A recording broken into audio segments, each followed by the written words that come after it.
Bonsoir Internet, bienvenue dans Besoin de rien, envie de droit, le podcast de Binge Audio qui voit du droit partout, mais qui sait qu'il n'est pas nécessaire de parler latin pour comprendre ce qui se joue. Je suis Clara Beniamino au barreau de Paris, et Clara Kane sur Internet, et je suis avocate en droit de la propriété intellectuelle. Avec moi aujourd'hui pour son deuxième numéro, Lise Yildirim. Bonjour. Bonjour. Lise est avocate en droit de la communication et en droit de la presse. Et avec nous également pour sa première fois, Alice Lasserie. Bonjour. Alice est avocate au barreau de Paris et au barreau de New York en droit du numérique. Et Alice travaille avec moi en ce moment. Elles sont très fortes, elles sont vives, elles sont affûtées, elles sont tellement brillantes que ça fait mal aux yeux. Et croyez-moi, on va en avoir besoin pour répondre à la question du jour, qui est: comment la loi protège-t-elle les journalistes ?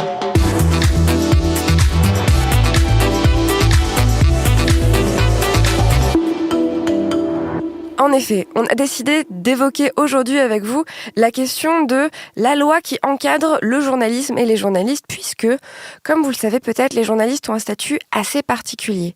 Et la loi aménage ce statut particulier, elle l'encadre, elle le protège et elle l'organise.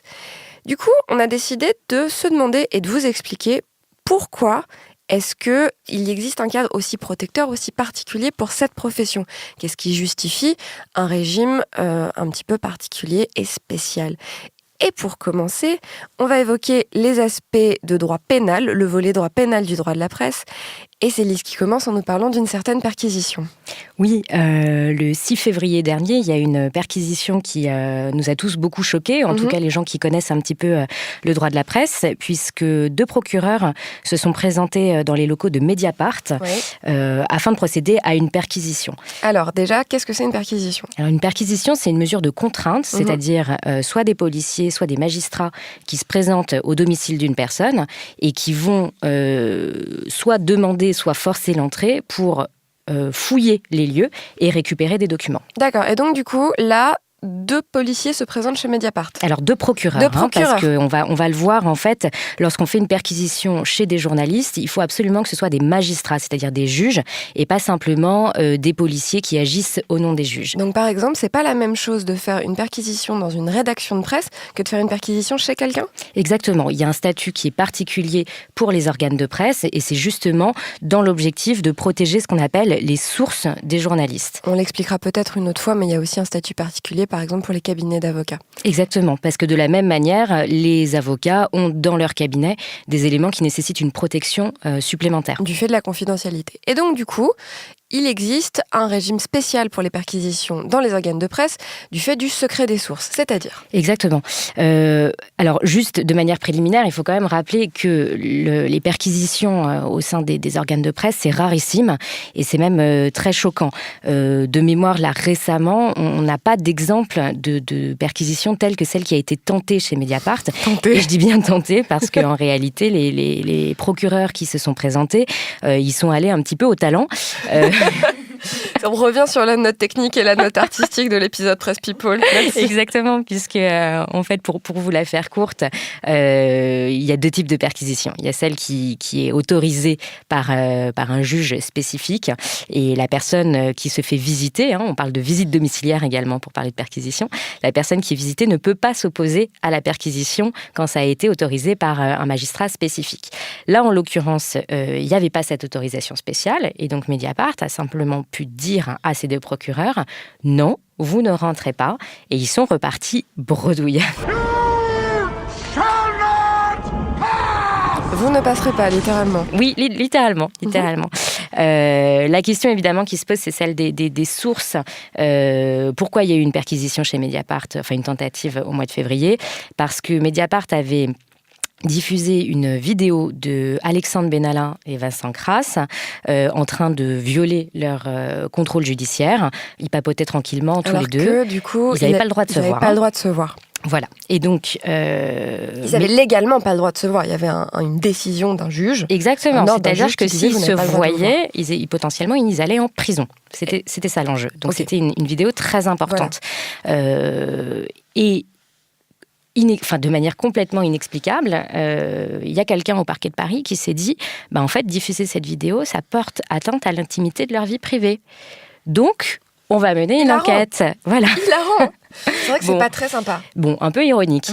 Mais du coup, ça veut dire qu'effectivement, cette vidéo en tant que telle, le fait d'avoir cette vidéo, c'est illégal. Et donc, est-ce que quand on a une source journalistique qui relève d'une infraction pénale, est-ce qu'on peut pour autant faire une perquisition pour essayer de retrouver qui a commis cette infraction ? Et alors ?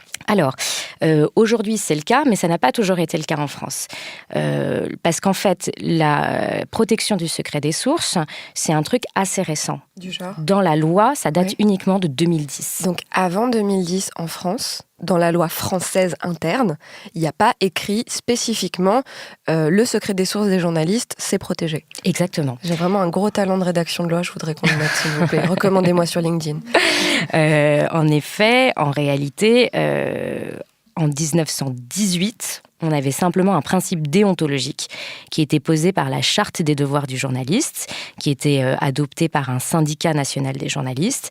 Et cette charte disait simplement qu'un journaliste digne de ce nom garde le secret professionnel. D'accord, donc en fait, jusqu'à 2010, il n'y avait pas dans la loi interne française de texte qui disait les sources sont protégées, les sources des journalistes sont protégées, mais on avait un principe déontologique. Exactement. Mais qui n'était pas d'application obligatoire. Exactement. Okay. Et en fait, heureusement, on a eu le Conseil de l'Europe et la Convention européenne des droits de l'homme qui se sont inspirés en fait de ce principe déontologique, et c'est un principe qui existe dans beaucoup d'États membres du Conseil de l'Europe.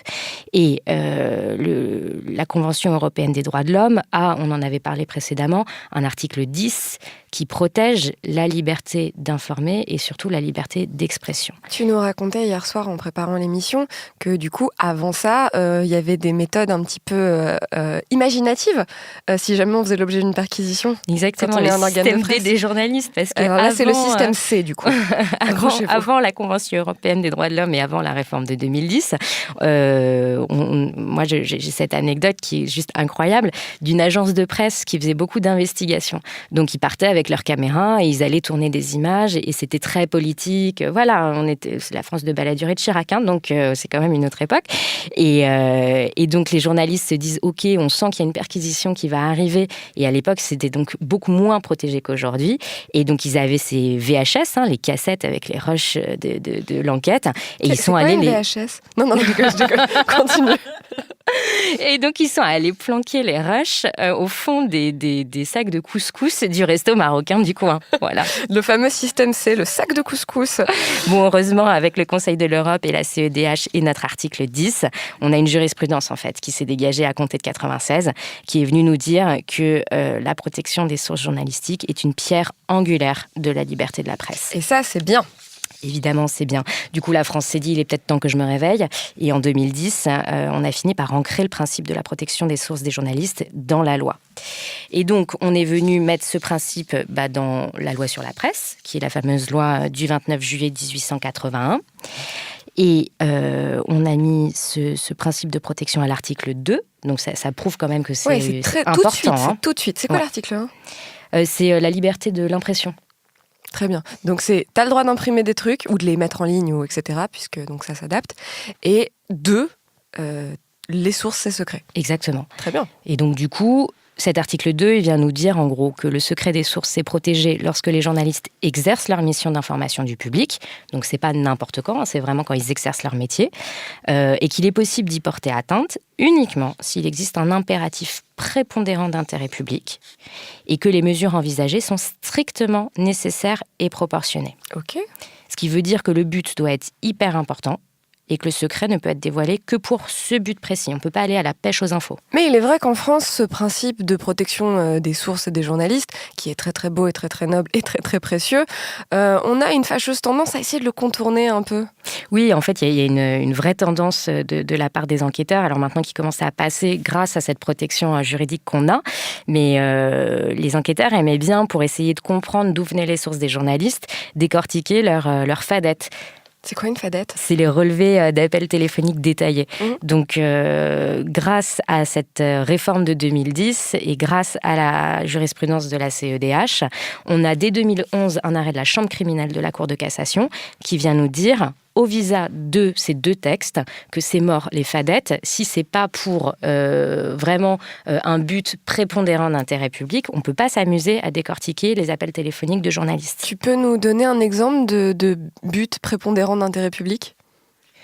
Là, comme ça, je pense qu'à l'heure actuelle, ce qui pourrait être justifié, c'est le terrorisme et par exemple tout ce qui est trafic d'enfants et d'organes, voilà, ou d'organes d'enfants, ou pédopornographie ou ce genre de choses. Ouais.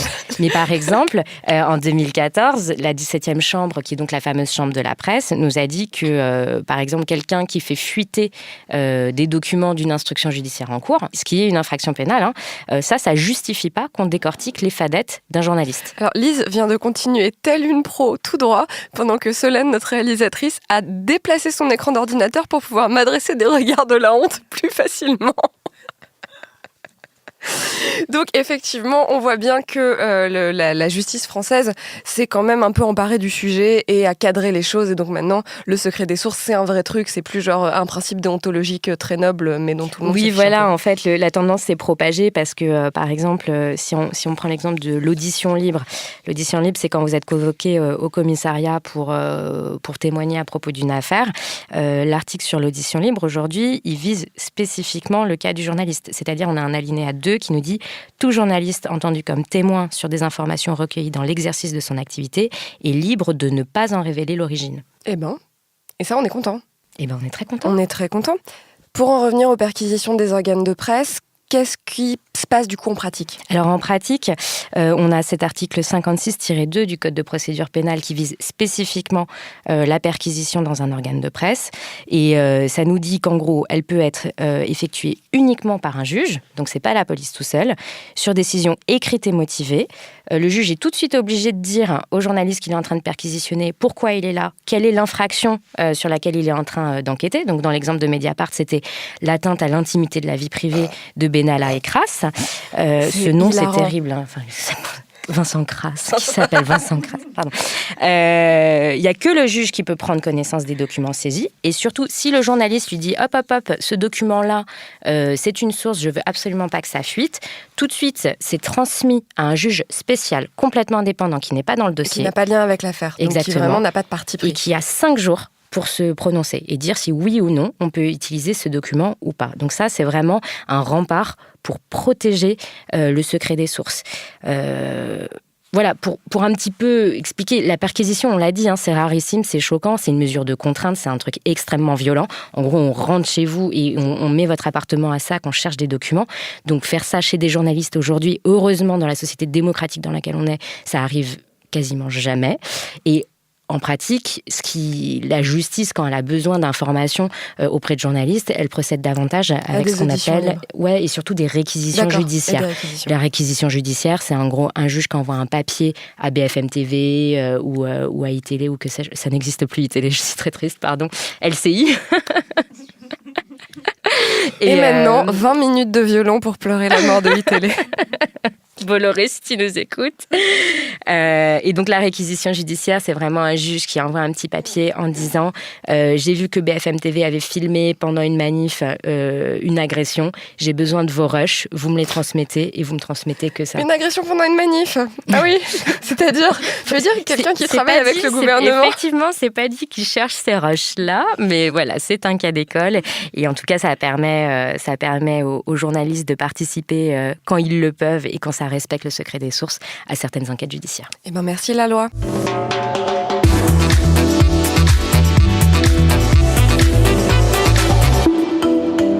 Autre aspect, autre dimension de la façon dont la loi encadre le métier de journaliste et la façon dont ça marche, c'est tout ce qui concerne le droit du travail, et c'est Alice qui va nous expliquer. Alors, pour ce qui concerne les journalistes, depuis 1974, ils bénéficient de ce qu'on appelle une présomption de salariat. Stop ! Une seconde de prise de parole, déjà un terme. Qu'est-ce que c'est la présomption ? La présomption, c'est un mode de raisonnement juridique selon lequel on va déduire d'un fait connu un fait inconnu. Ok, en pratique. En pratique, pour ce qui nous concerne, on va déduire du fait que le journaliste est un journaliste professionnel, et on verra ce qu'est un journaliste professionnel, le fait qu'il est également un salarié. Ok, donc à partir du moment où tu réunis les conditions de la loi qu'on va détailler juste après, tu es considéré comme journaliste professionnel et paf, tu es salarié. Exactement. Et on va expliquer après pourquoi est-ce que c'est chouette. Exactement. D'accord. Donc, cette présomption de salariat permet aux journalistes de leur faciliter l'administration de la preuve. Incorrigible. Donc, qu'est-ce que c'est ?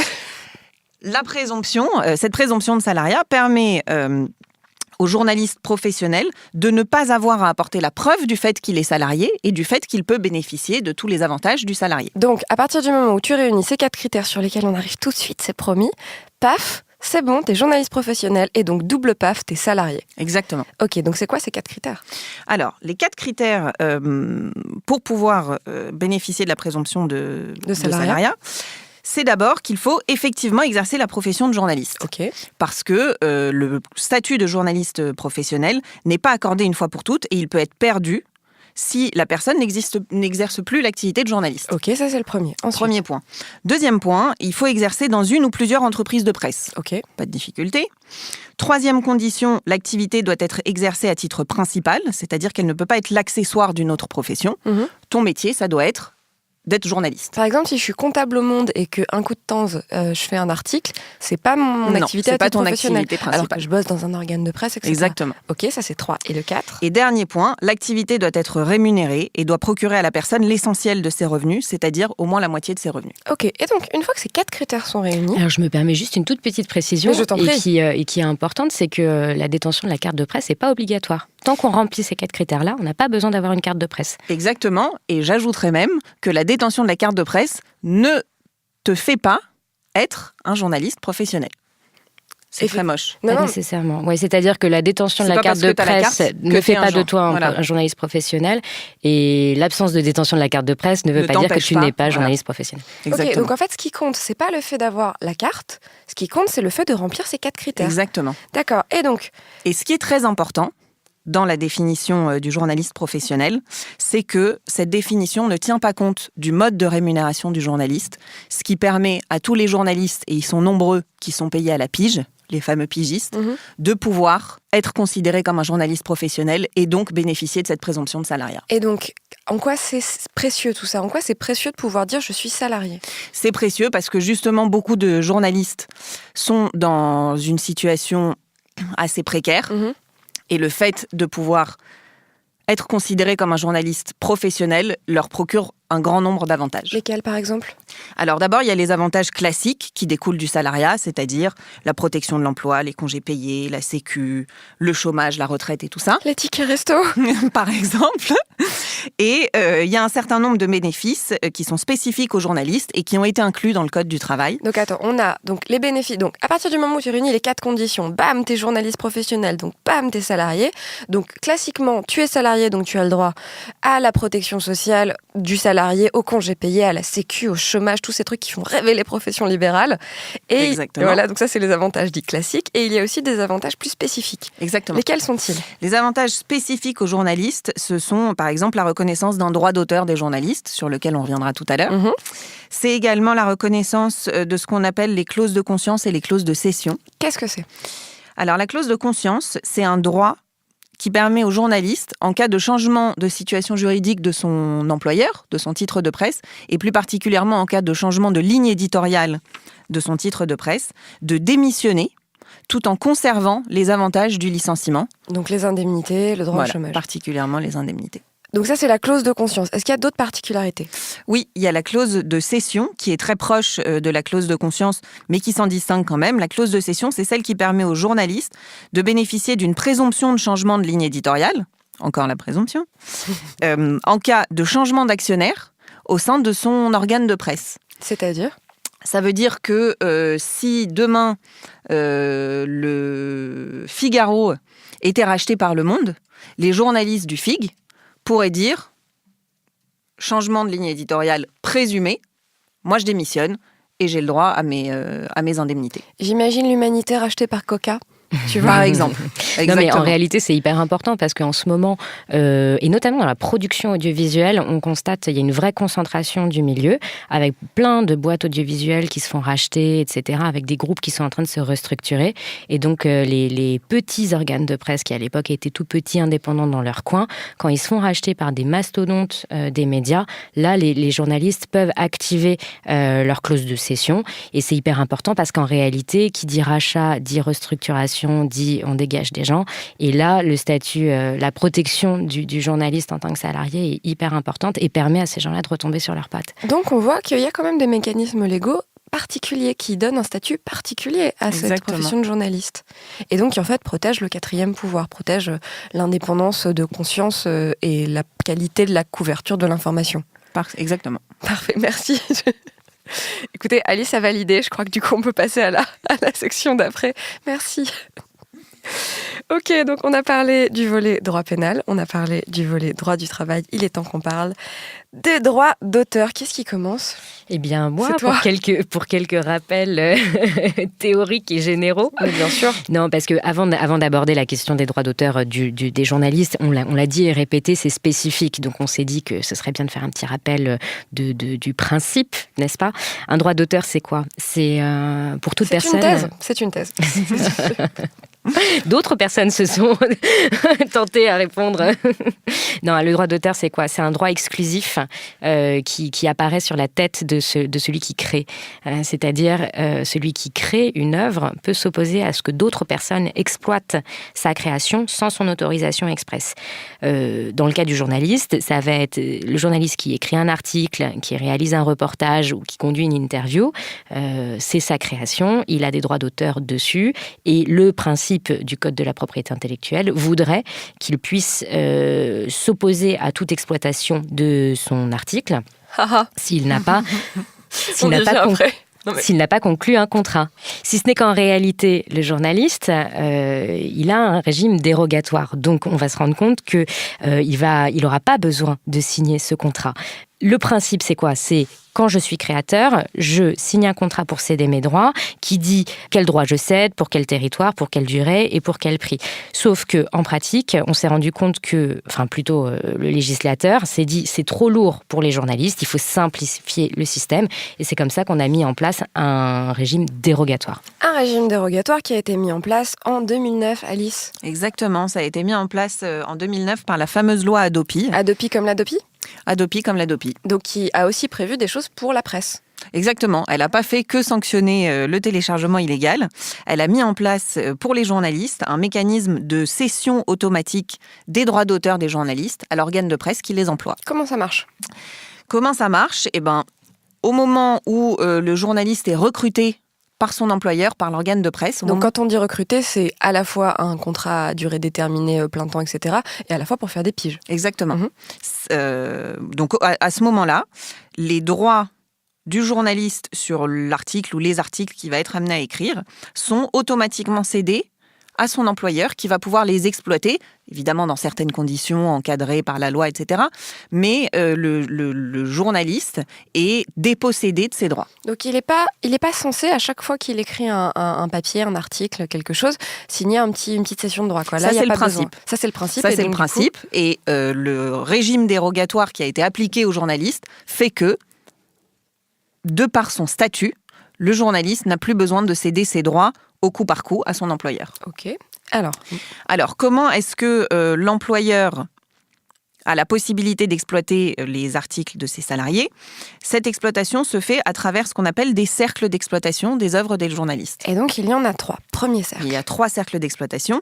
Le premier, c'est l'exploitation au sein du titre de presse, au sein duquel le journaliste est recruté. Donc, je suis journaliste, je travaille pour Le Figaro. Je crée un article pour Le Figaro, il est publié dans Le Figaro. Exactement. Et Le Figaro a la possibilité de le publier dans sa version papier, dans sa version en ligne, autant de fois qu'elle veut, sans avoir à me demander une autorisation. Ok.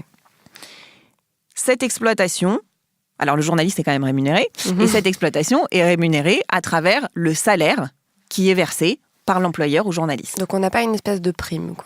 Il n'y a pas de prime, il n'y a pas le versement d'une redevance au titre du droit d'auteur comme c'est normalement le cas en principe. Oui, par exemple, sur les ventes de disques, tout le monde a vraiment cette idée de la royalties, de chaque fois que j'achète un compact disque ou que j'écoute la chanson sur une plateforme de streaming, il y a un petit pourcentage qui va au chanteur, à l'auteur, etc.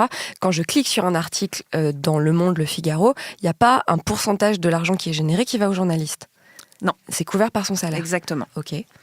Ça, c'était le premier cercle d'exploitation. Le deuxième cercle d'exploitation, c'est l'exploitation au sein de ce que la loi Hadopi a appelé la famille cohérente de presse. Et donc, par rapport au Figaro, ça serait quoi l'exemple ?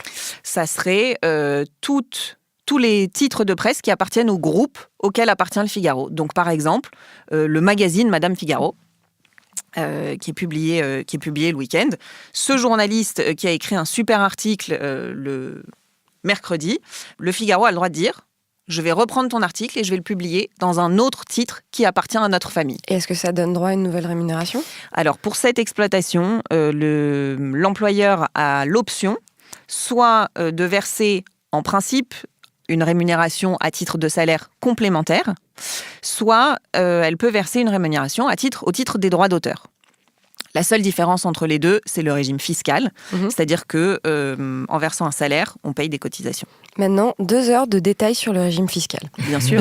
Non, mais c'est vrai que la question du deuxième cercle d'exploitation est hyper importante au vu de ce qu'on disait tout à l'heure, c'est-à-dire la concentration des médias.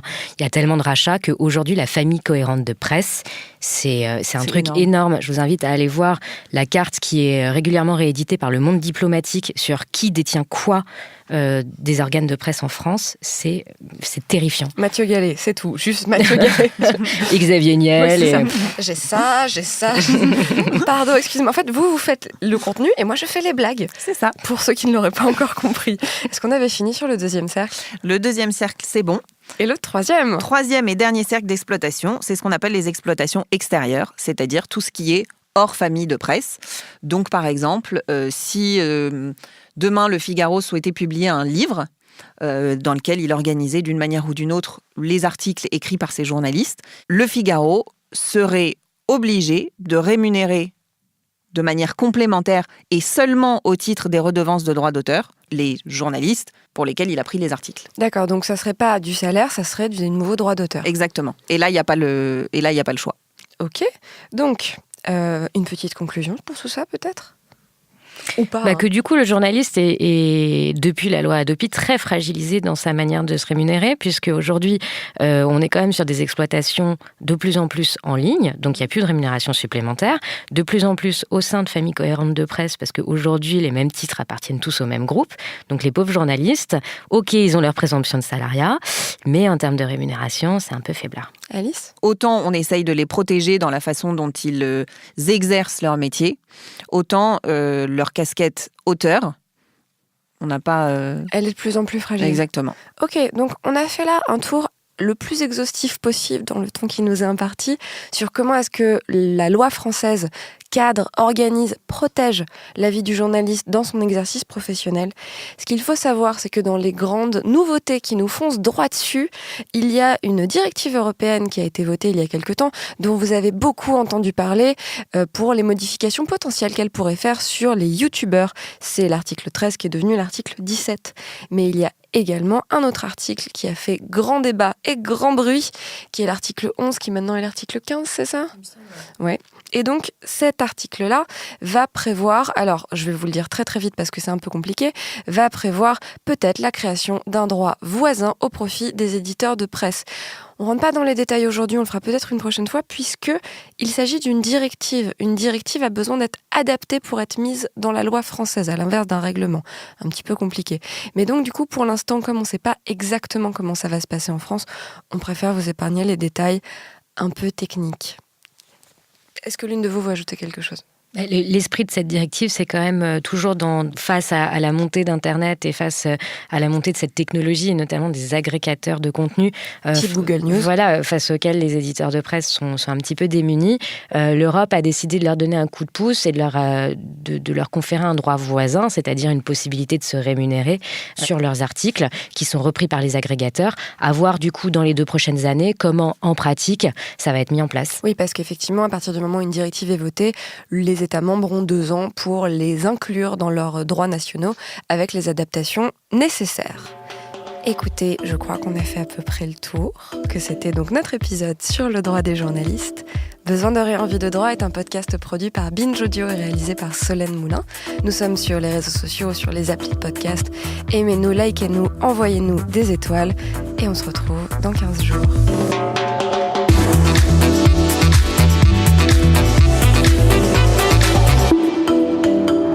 Binge.